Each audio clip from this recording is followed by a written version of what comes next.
हम सभी प्रतिदिन अपना कार्य करते हैं, तो कभी कुछ अधूरा रह जाता है, तो कुछ भूल हो जाती है, कभी कुछ हानि हो जाती है, और फिर उस भूल, उस हानि के अनुभव की पीड़ा तले हम दब जाते हैं। अब आप लोग कहेंगे कि ऐसा होना तो स्वाभाविक है। यदि ऐसा है तो तनिक सूर्य की ओर देखिए। वो प्रतिदिन अंधकार से लड़ता है और हर रात्रि के पश्चात एक नई ऊर्जा, एक नए तेज के साथ उदित होता है। तो क्यों ना आप भी अपने जीवन की बीती पुरानी बुरी बातों को भुलाकर अपना प्रत्येक दिन नई ऊर्जा, नए जीवन की तरह प्रारंभ करें। विश्वास कीजिए, आपका जीवन सरल हो जाएगा और आनंददायी भी।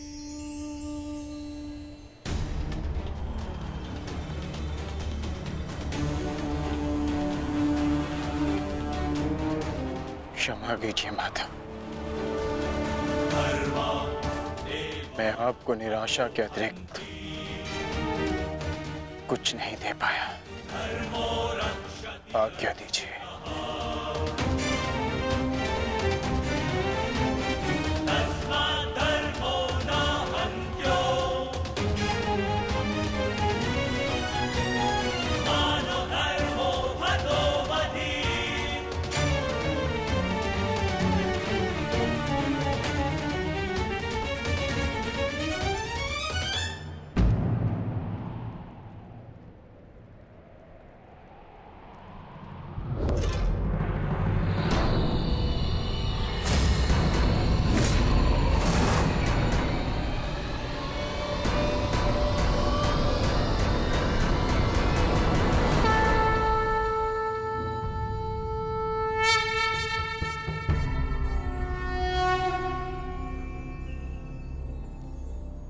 नहीं पार्थ, समय अभी शेष है।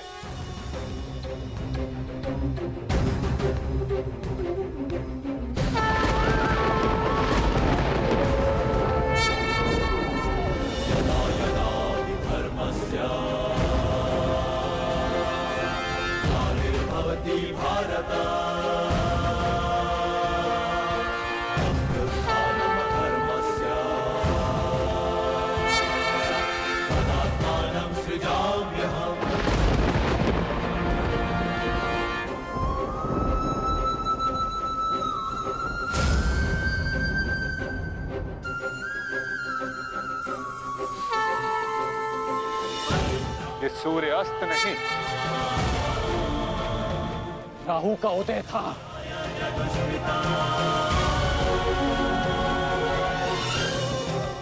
ये तो सूर्य ग्रहण है।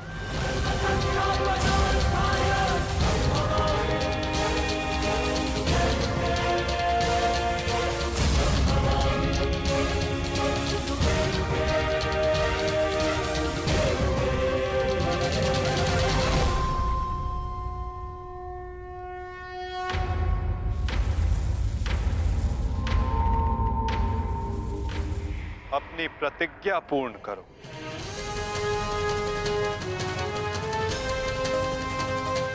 सूर्यास्त अभी नहीं हुआ है।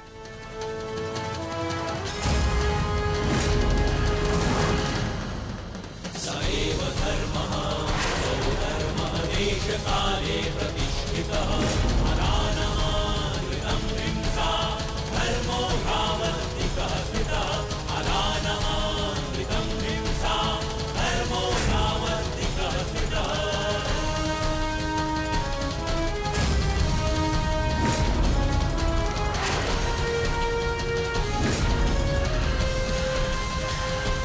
सुरक्षा बंदी। सएव धर्मः सो धर्मः देशकाले प्रतिष्ठितः अनानमानृतं हिंसा धर्मो यावत्तिकः स्थितः। सएव धर्मः सो धर्मः देशकाले प्रतिष्ठितः अनानमानृतं हिंसा धर्मो यावत्तिकः स्थितः अनानमानृतं। शर्पिलास्त पार्थ,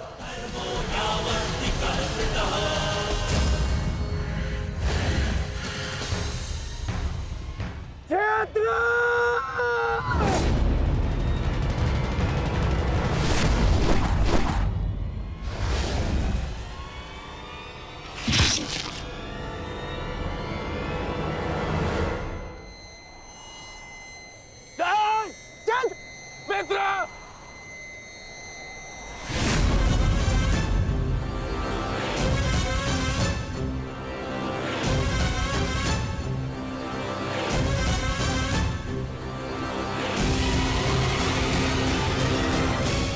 अर्जुन,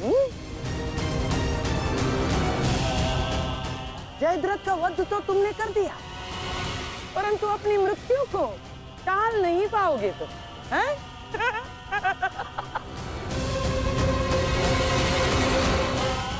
जिस क्षण इस जयद्रथ का सर धरा पर गिरेगा, उसी क्षण तुम्हारे सर के भी 100 टुकड़े हो जाएंगे अर्जुन।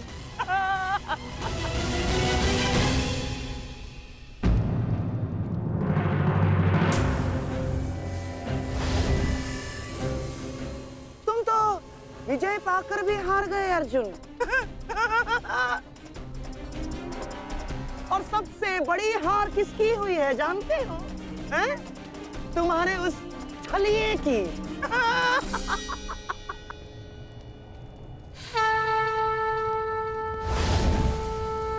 आज अंत अर्जुन का नहीं होगा गांधार राज, आज अंत तुम्हारी कुटिलता का होगा।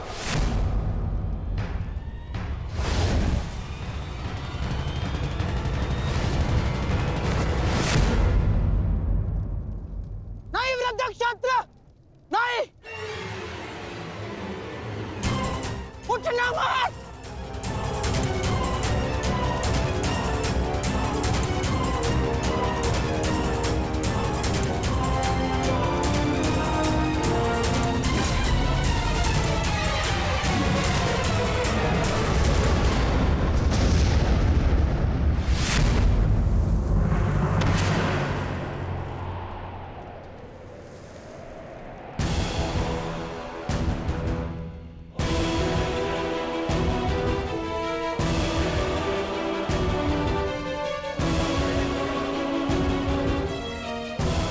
अधर्म की काट के लिए धर्म को कुचक्र की नहीं, कौशल की आवश्यकता पड़ती है गांधार राज। नारायणं नमस्कृत्य नरं चैव नरोत्तमं देवीं सरस्वतीं व्यासं ततो जयम् उदीरयेत्। कवच कोई भी होकर किंतु सदा अधर्म की रक्षा नहीं कर सकता। नारायणं एक न एक दिन धर्म का बाण उसे भेद ही देता है।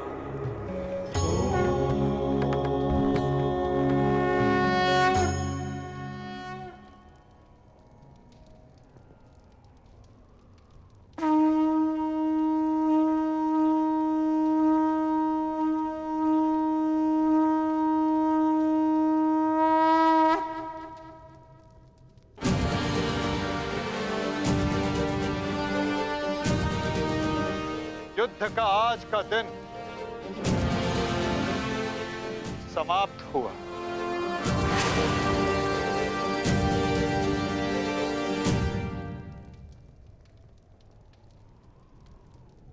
तुमने अपना कर्तव्य पूर्ण किया पार्थ। अब चलो,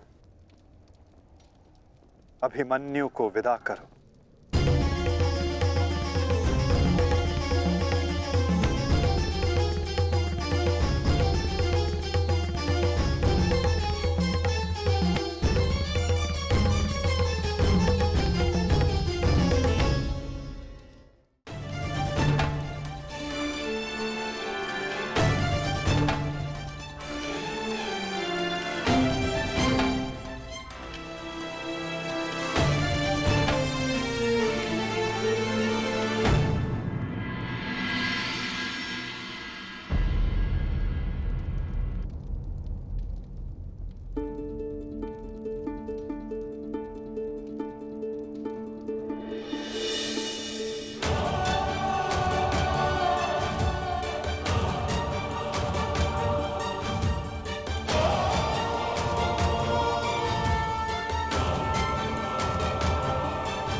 धन्यवाद माँ।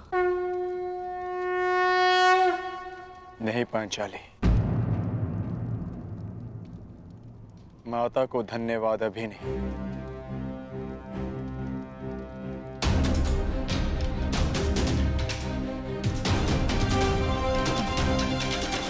जयद्रथ का वध केवल प्रारंभ है।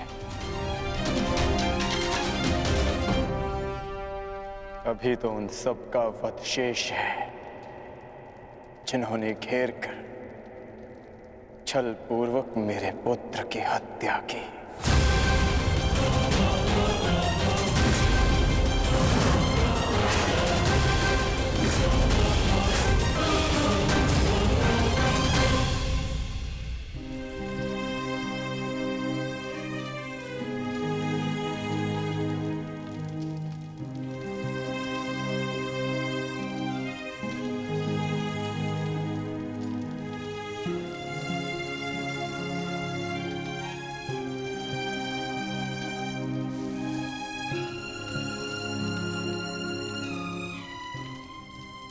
माता यज्ञसेनी का आशीर्वाद है मेरे साथ, और जब तक ये मेरे साथ है मुझे कुछ नहीं हो सकता।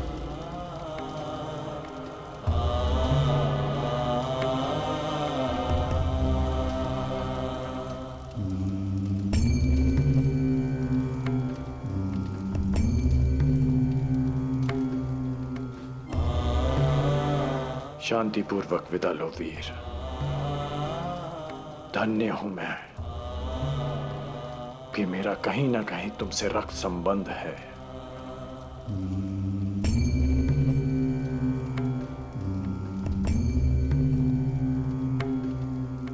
प्रेहि प्रेहि पतिभिः पूर्वैर्भिः यत्रा न पूर्वे पीतरपर्युः भूभराजना स्वधया मदन्तायमं पश्यासि वरुणं च देवम्। आज आप सब धन्य हो गए।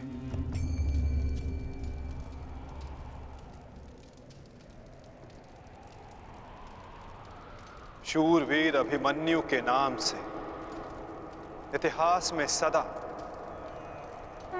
आप सबका नाम भी स्मरण किया जाएगा।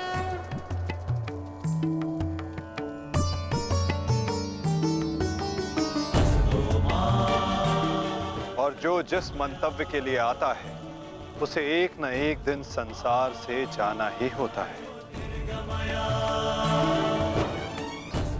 और जो जिस मंतव्य से आता है वो उसे पूर्ण करके अपने गंतव्य तक पहुंचकर अपनी जीवन यात्रा सफल बनाता है। अभिमन्यु की मृत्यु नहीं हुई है पार्थ, अभिमन्यु मुक्त हुआ है, विजय के साथ, शौर्य के साथ।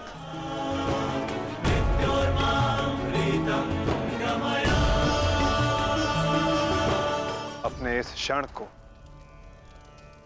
अपनी दुर्बलता मत बनाना पार्थ।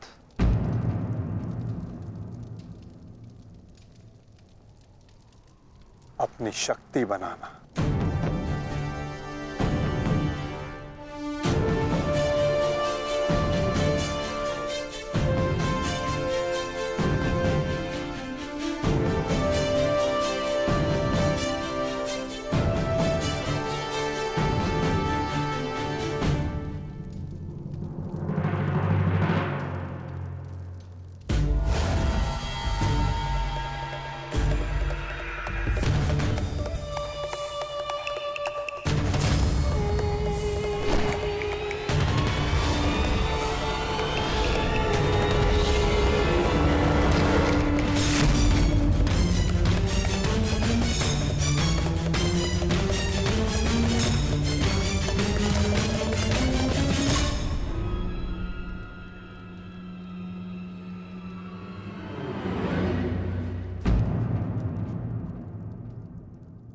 अर्जुन की वजह नहीं, हमारे मुख पर मारा गया थप्पड़। सारे कौरव उस सेना के सामने अर्जुन वो कर गया जिसकी उसने शपथ ली थी, और हम खड़े खड़े देखते रह गए, देखते रह गए, देखते रह गए, देखते रह गए। अच्छा है, अच्छा हुआ आपको अपनी दुर्बलता और अर्जुन के तेज का अनुमान हो गया। अब क्या करेंगे युवराज? युद्ध छोड़कर समर्पण का मन तो नहीं है आपका?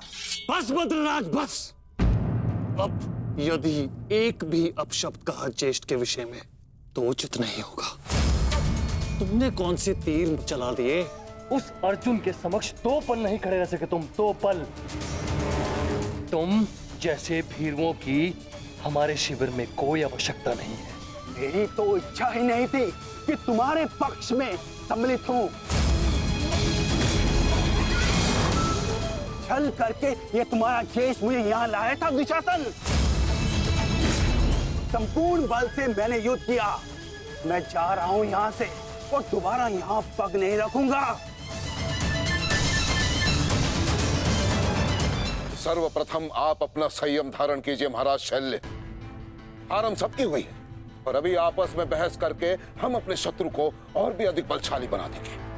स्मरण रखिएगा इस बात का। शत्रु तो प्रबल है ही आचार्य, परंतु यहाँ उपस्थित अधिकतर लोग ये बात समझ ही नहीं पा रहे, क्योंकि ये मूर्खता और अभिमान से भरे पड़े हैं। आज तो अर्जुन और कृष्ण की सम्मिलित शक्ति देखी, आज तो इसका प्रारंभ हुआ है, और ये शक्ति कितना विध्वंस करने वाली है इसका अनुमान आप स्वयं लगा सकते हैं। अरे जो युद्ध से पहले ही शत्रु से भयभीत हो जाए वो विजय कैसे दिला सकता है? शांत हो जाओ दुशासन। हमारा वास्तविक शत्रु तो वो छलिया कृष्ण है, जो मेरी हर चाल को पलट देता है, हर चाल को।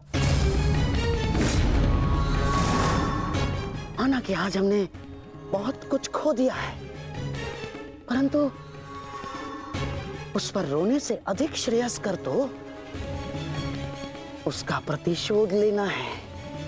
प्रतिशोध अभी से आपका क्या तात्पर्य है गांधाराज? सूर्यास्त हो चुका है। कदाचित आप भूल रहे हैं, नियम एक ये भी था कि सूर्यास्त के पश्चात भी मशालों के प्रकाश में युद्ध किया जा सकता है। स्मरण है ना आपको? परंतु नियम क्या थे क्या नहीं, अब उसका कोई महत्व नहीं आता है। 11 अपने 11 भाई खोए हैं मैंने, अब मुझे केवल प्रतिशोध चाहिए। वासुदेव कृष्ण ने छल न किया होता तो आज जयद्रथ नहीं, उस अर्जुन की चिता चल रही होती। कुछ चिताएं उनकी भी जलनी आवश्यक है।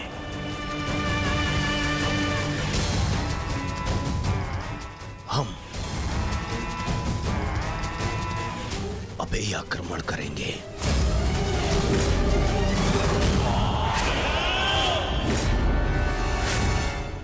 मैं कर्ण को संदेश भिजवाता हूं। कर्ण इस समय शिविर में नहीं है दुशासन, और ये हमारे लिए अच्छी बात है। आक्रमण के लिए सज्ज हो जाओ। पांडु पुत्रों, मैं आ रहा हूं।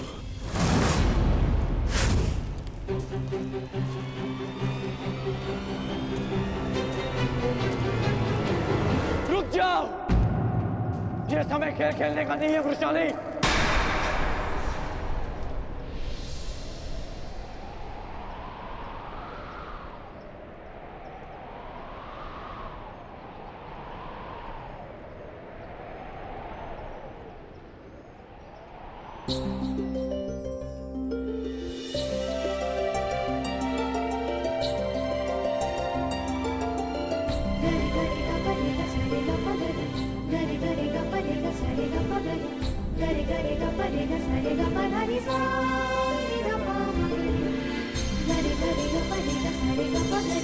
Gare gare ga pare ga sare ga pa gare, gare gare ga pare ga sare ga pa gare sa. तुम जानते थे कि ये मैं हूँ? हम बचपन से मित्र हैं वृषाली। ना ही मैं तुम्हारी हस्तलिपि भूल सकता हूँ और ना ही तुम्हारे बाणों का वेधन।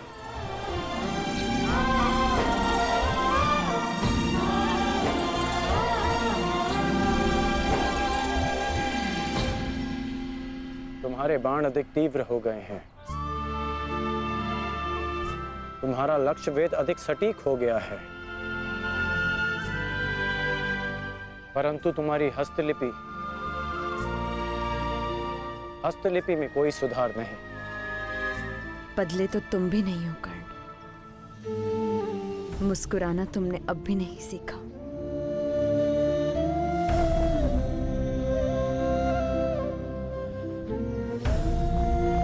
जीवन के हर क्षण के आश्चर्य में मुस्कुराहट खो गई है वृषाली। अब ये आश्चर्य भी तो देखो। कभी सोचा नहीं था कि ऐसे मिलेंगे, ऐसे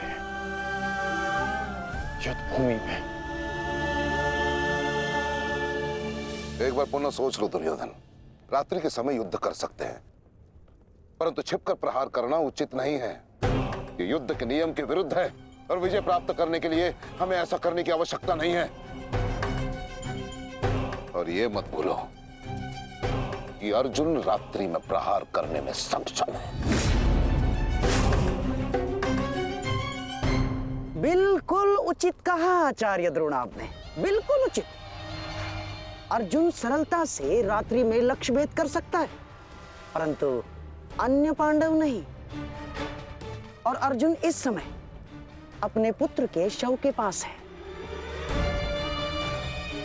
और जब तक शेष पांडवों को हमारे आक्रमण का भान होगा तब तक हम उन्हें अपूरणीय क्षति पहुंचा चुके होंगे आचार्य।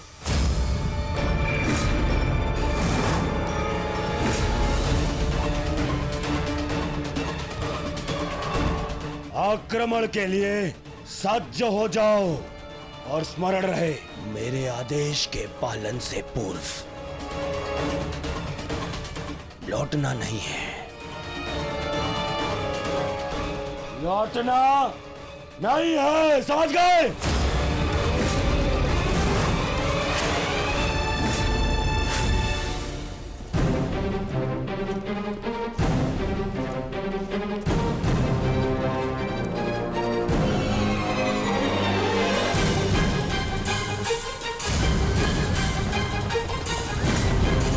ये कोलाहल कैसा? ये सब क्या है? ये आक्रमण है ये। कौरवों ने युद्ध के नियमों का उल्लंघन करते हुए हम पे आक्रमण कर दिया है। हमें उन्हें उत्तर देना होगा। सावधान सैनिकों!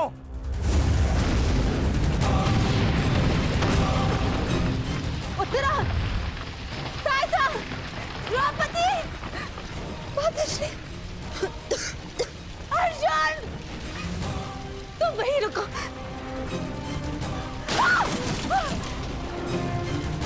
उत्तरा, भीम! तुम्हारे मन में ये प्रश्न होंगे कि मैं यहाँ इस भांति क्यों आई। भुगत क्रम में सुना मैंने कि तुम्हारा कवच और कुंडल तुमसे छीन लिया गया। वृषसेन का भी समाचार मिला,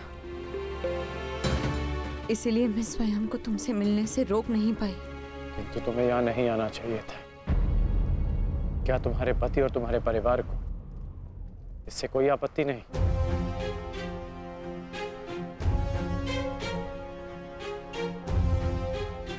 विवाह नहीं किया मैंने।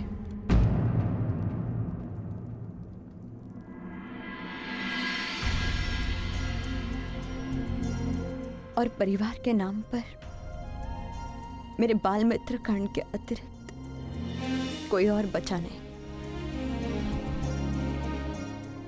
हाँ, अगर तुम्हें आपत्ति है तो मुझे बोल दो, मैं यहां से लौट जाऊंगी। लौटना तो मैं चाहता हूं। हमारे बचपन में स्मरण है तुम्हें? किस भांति तुम मैं और शून साथ में समय व्यतीत करते थे।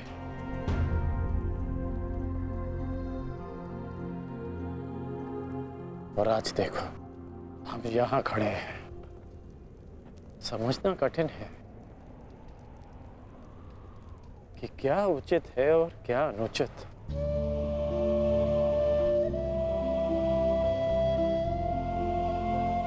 तुम्हारे अंदर ये प्रश्न आता देख मुझे आश्चर्य होता है कर्ण। तुम ही कहते थे ना कर्ण कि मनुष्य जितना समर्थ बनता है समाज के प्रति उसके कर्तव्य उतने बढ़ते चले जाते हैं। जितना बड़ा कर्तव्य उसे पूर्ण करने के लिए उतनी ही पीड़ा का सामना करना पड़ता है। मुझे विश्वास है तुम पर कि तुम किसी भी पीड़ा और किसी भी बाधा का सामना कर सकते हो कर्ण। परंतु ये स्मरण रहे कि आज तुम जहां हो यहां पहुंचने के लिए तुमने जीवन में कई त्याग किए हैं। और मुझे ये भी विश्वास है कि तुम्हारे ये सारे त्याग भी व्यर्थ नहीं जाएंगे। इस संसार में तुम जिस उद्देश्य से आए हो कर्ण वो सारे उद्देश्य तुम्हें पूर्ण करने हैं। इस बात कि ये संसार सदा तुम्हें स्मरण रखे।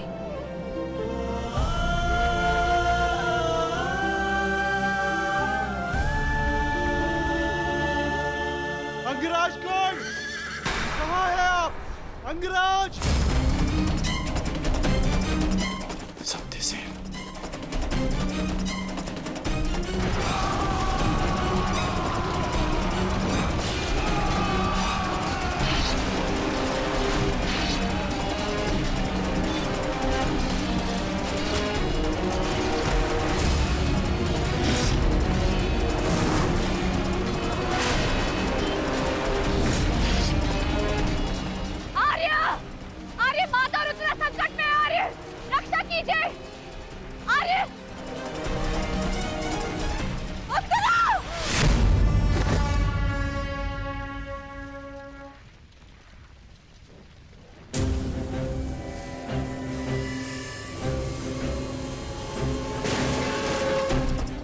माताश्री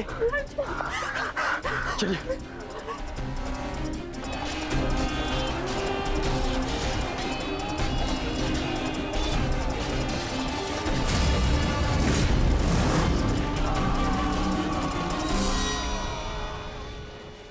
दुर्योधन! इस प्रकार रात्रि में आक्रमण करके तुमने अपनी सीमा पार कर दी है। तुम्हें इसका परिणाम भुगतना होगा। योद्धा युद्ध भूमि में युद्ध करते हैं, शिविर में नहीं। युद्ध चाहिए तो युद्ध भूमि में युद्ध करो। हाँ तो भयभीत कौन है?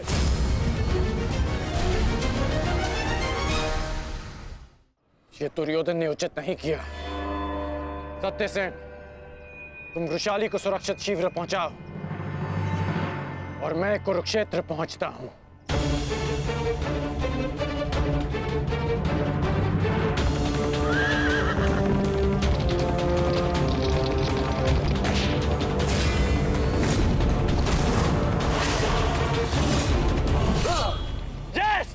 इस प्रकार अचानक आक्रमण से हमारे सैनिकों को क्षति पहुंची है।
आचार्य, कुछ कीजिए आचार्य। मेरे रथ संकट में है, कुछ कुछ कीजिए। आचार्य क्या करेंगे दुर्योधन? करना तो अब मुझे है। रात्रि का समय माया युद्ध का होता है और इसी क्षण के लिए मैंने एक गुप्त अस्त्र छुपा कर रखा था।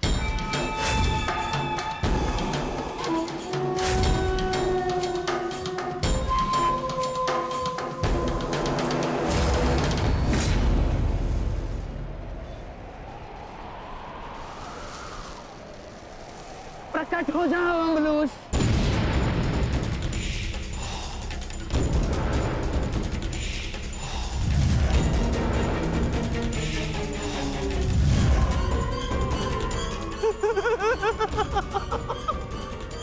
Ha ha